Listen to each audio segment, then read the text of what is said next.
Today I wanted to do a review of my MIDI controller and show you guys how I map it.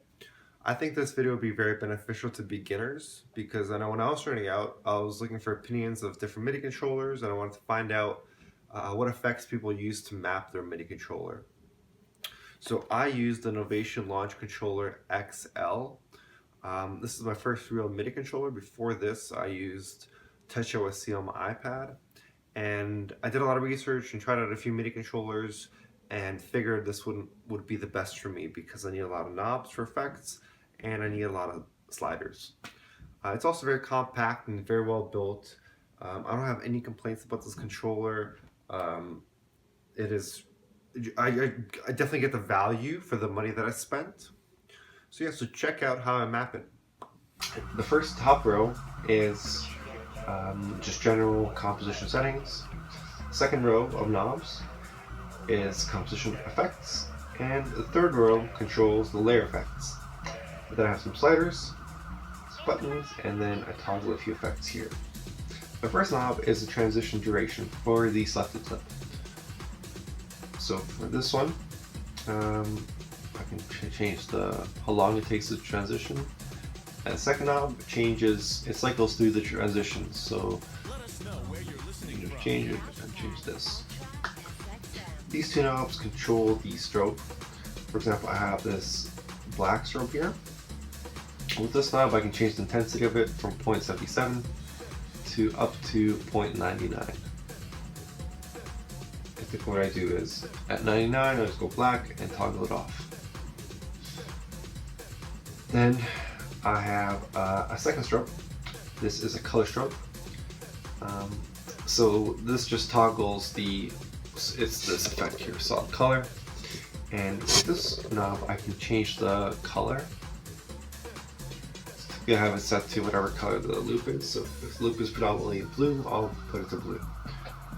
Third strobe, this one I recently discovered from the 2016 Ultra Music Festival, is invert RGB.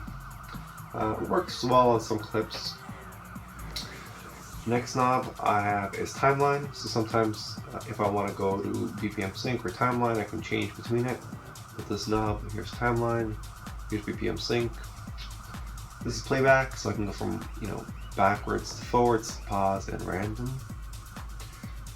This is beat looper, so change it from quarter, half, etc. to maximum. And this is key points. The speed at which you turn it determines where the key points land. You can adjust the key points down here. You can also not bother with the knob and just tap and it'll set a key point at that point. Next I have hue rotation, so that is this effect here. This will change the scale, rotate of it, and that'll scale it. Next I have close strobe, so that one is this effect here, so you can see.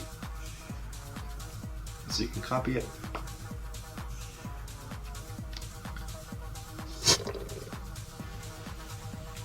So next one is shake, so that's what it looks like, and that is this effect here.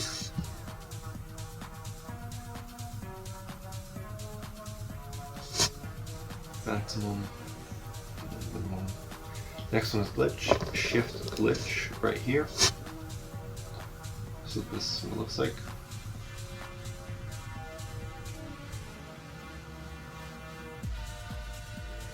Next one is freeze. That's what it looks like here. Next one I recently discovered, distort. That is that is which one? Distort.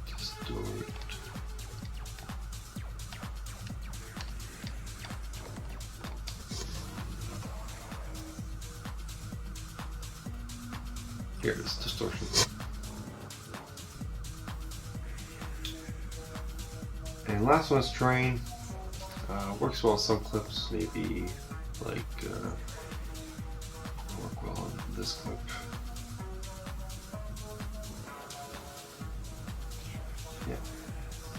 Yeah, and if you put it at a 1 instead of 0.99, it'll hide the back. So sometimes it's good to do a little strobe with this, like this.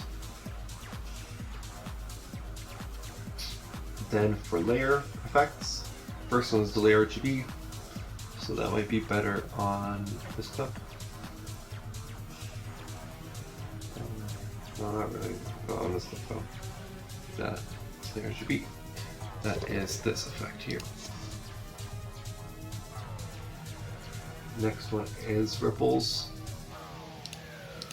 That's what it looks like.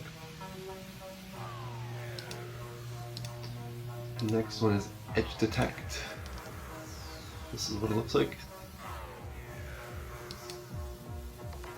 Next one is trails. This is what it looks like. For this one should look better.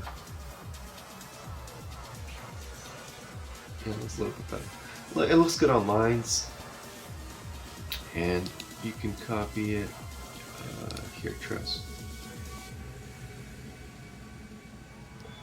Next, I have dots green, like that, and then I have point grid.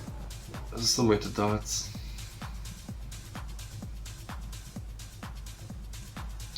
Next, I have fragments. I rarely use it, but it looks good on some clips. And lastly, I have infinite zoom. This one might look better on this, for example. Let me just change it. Yeah, change it to this layer. And that's what it looks like. And here it is, infinite zoom right here. Then moving into these 4 buttons. The first one is random, so it makes the timeline go to random instead of just forward. Next, I have moving mirrors. That is this effect here. Just turn that down. And next, I have kaleidoscope. So I have a temporary bypass and then a toggle for the kaleidoscope. Now, I used to use the Resolume kaleidoscope, but I don't like it, so I found, where is it?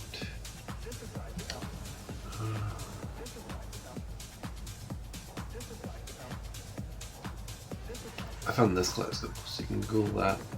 And here is what it looks like temporary. And then here's a toggle. So sometimes for temporary, I can just do it on the beat. And then just toggle it on. Now this effect really changes the entire look of the loop.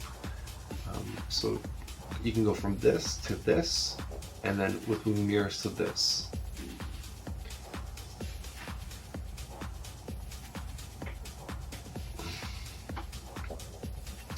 I went over these strobes. Next down here I have layer selection. I have a 4-layer setup. The sliders control the opacity for the 4 layers.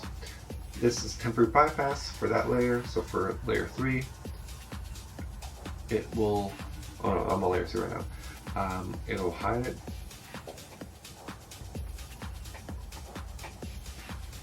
These 4 buttons control the toggle bypass. So with this, I can just toggle it off and on.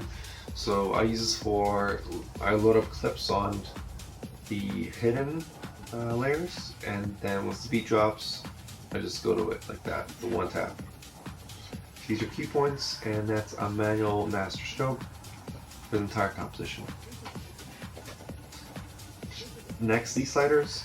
This one is the master opacity, and this is the AB opacity. And these 2 are like my hidden party effects. Each one toggles 2 effects. So the first one looks like this. This effect is the fisheye with these settings, and then again another effect I found on Google, just FR funk color. Really nice, changes the color, I like it. And then I also have this one, which does toggles blur, and then iterate. For iterate, I just use the scale, so it just jumps. So it really depends. It looks better on other clips, maybe. Like, I don't know, like this. And then you can do both. So, yeah. And yeah, those are all the effects. And then sliders, knobs, buttons, different strobes, and bypasses for effects. That's it.